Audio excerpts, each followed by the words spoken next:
नमस्कार दोस्तों, मैं हूं वर्षित सोनी और आप देखना शुरू कर चुके हैं ऑडियो बुक विद वर्षित सोनी। और जिसके साथ हम आगे बढ़ रहे हैं वो हैं दुष्यंत कुमार। वही दुष्यंत कुमार जो इलाहाबाद से लेके दिल्ली के लाल किले, खैर अब प्रयागराज है, जो प्रयागराज से लेके दिल्ली के लाल किले तक अपने कलम की ऐसी महारेखा खींची कि जिसके इर्द गिर्द आदमी इस तरह खड़ा होता है जैसे किसी दीवार पे कोई बच्चा सहारा लेके चलता है। ऐसे भारतीय और ऐसे मानवता जो है आगे चल रही है। तो दुष्यंत कुमार के साथ हम आगे बढ़ रहे हैं। तो आज की कड़ी में सुनते हैं उनकी कुछ गज़लें, ऐसी गज़लें जो वर्तमान परिदृश्य और तत्कालीन तथाकथित उस समय के अंतर के साथ लिखी गई, समय के साथ जो कभी बूढ़ी नहीं होंगी, जिनका कभी चेहरा सरमाया नहीं होगा, जिनमें कभी बालों में बर्फ नहीं आएगी, होठों पे हर्फ नहीं आएंगे। तो सुनते हैं दुष्यंत कुमार को।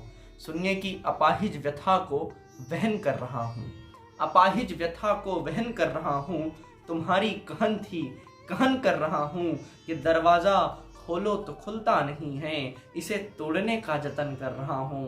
अंधेरे में कुछ जिंदगी होम कर दी, अंधेरे में कुछ जिंदगी होम कर दी, उजाले में अब ये हवन कर रहा हूँ। वो संबंध अब तक बहस में टंगे हैं, जिन्हें रात दिन स्मरण कर रहा हूँ। तुम्हारी थकन ने मुझे तोड़ डाला, देखिए कि तुम्हारी थकन ने मुझे तोड़ डाला। तुम्हें क्या पता क्या क्या सहन कर रहा हूँ, मैं एहसास तक भर गया हूँ लबालब, तेरे आंसुओं को नमन कर रहा हूँ। समालोचकों की दुआ है कि मैं फिर सरे शाम आचमन कर रहा हूँ। तो दुष्यंत कुमार ने अब जो गज़ल मैं आपको सुना रहा हूँ, ये गज़ल तो वैसे गा के कंपोज होनी चाहिए।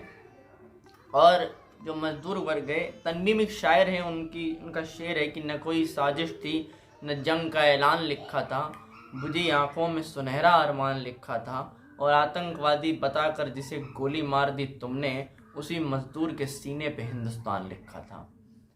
तो खैर वो मसला अलग है, लेकिन सुनिए कि भूख है तो सब्र कर रोटी नहीं तो क्या हुआ, भूख है तो सब्र कर रोटी नहीं तो क्या हुआ, आजकल दिल्ली में है जेरे बहस ये मुद्दा, मौत ने तो धर दबोचा एक चीते की तरह, जिंदगी ने जब छुआ फासला रख कर छुआ, गिड़गिड़ाने का यहाँ कोई असर होता नहीं, गिड़गिड़ाने का यहाँ कोई असर होता नहीं, पेट भरकर गालियाँ दो आह भरकर बद्दुआ, क्या वजह है प्यास ज़्यादा तेज लगती है यहाँ, क्या वजह है प्यास ज़्यादा तेज लगती है यहाँ, लोग कहते हैं कि पहले इस जगह पर था कुआं।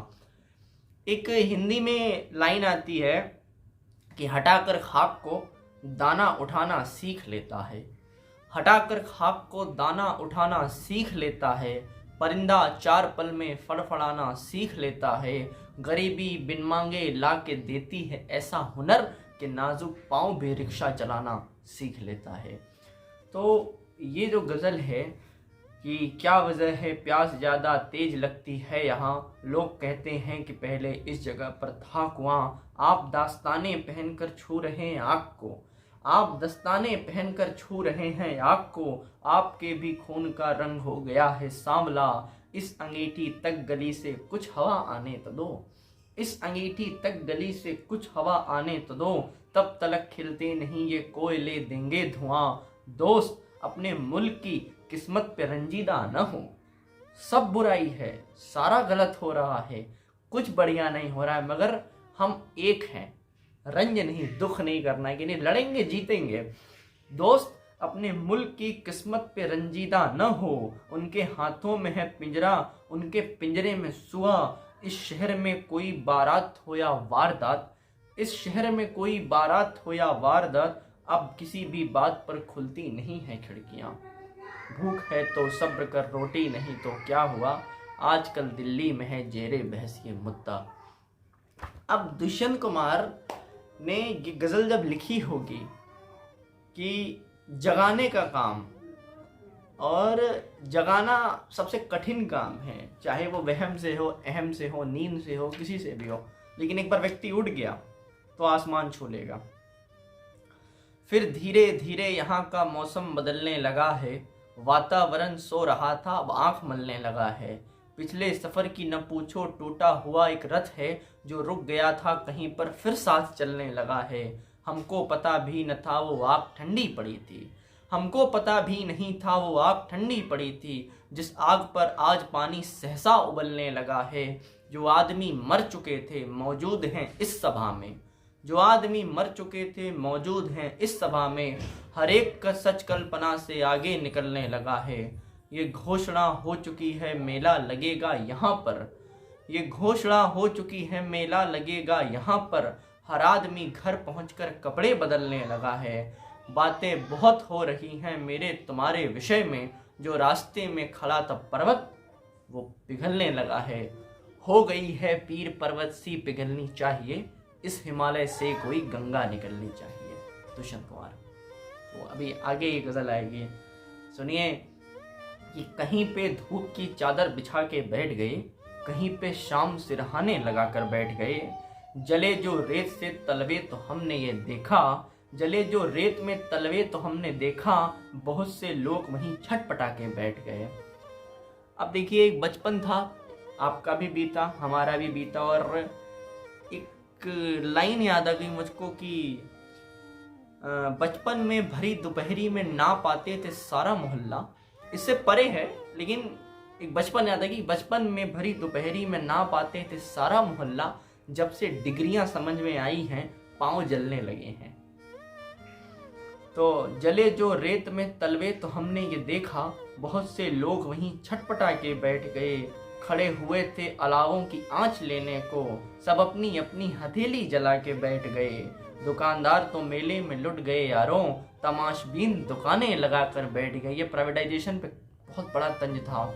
लहू लुहान नज़ारों का जिक्र आया तो, लहू लुहान नज़ारों का जिक्र आया तो, शरीफ लोग उठ के दूर जाके बैठ गए। ये सोच कर कि दरख्तों में छांव होती है, यहाँ बबूल के साये में आके बैठ गए। तो एक होते हैं शरीफ और एक होता है शराफत का चोला। तो वो गाना है मेरे ख्याल से लिखा किसने मैं भूल रहा हूँ, कुछ तो लोग कहेंगे लोगों का काम है ना। तो उन्होंने बोला कि तू कौन है तेरा नाम है क्या, सीता भी यहाँ बदनाम हुई। जो हमको ताने देते हैं वे फंसे हैं इन रंगरलियों में, हमने भी उनको छुप छुप कर आते देखा इन गलियों में। रिश्तेदार या आपके पड़ोसी, उनको आपकी ज़िंदगी से मतलब ही नहीं है, वो बस चाहते हैं कि किस तरह आपकी ज़िंदगी में चरस बो दें, आप ये समझ लीजिए। लेकिन आप जो है ऐसा विषैला पानी बनना कि उनको बचा जाना। तो हमें बस उम्मीद नहीं हारनी है, बस दुष्यंत कुमार को सुनते रहिए। आज के लिए इतना ही, पसंद आए तो लाइक कीजिए, शेयर कीजिए, सब्सक्राइब कीजिए। व्यूज़ बहुत कम आ रहे हैं, वो बेल आइकन दबा दिया करो यार, पहुंच जाएगी वीडियोस आप तक। और मिलते हैं अगली वीडियो में। कोविड-19 से बच के रखिए, अपना ख्याल रखिए। दुष्यंत कुमार को सुनते रहिए, इंस्टाग्राम पे फॉलो कीजिए। ये बुक मैं गिव अवे करूँगा इंस्टाग्राम पे, लिंक आपको डिस्क्रिप्शन में मिल जाएगा। बहुत बहुत शुक्रिया, बहुत बहुत आभार आप सभी का, धन्यवाद।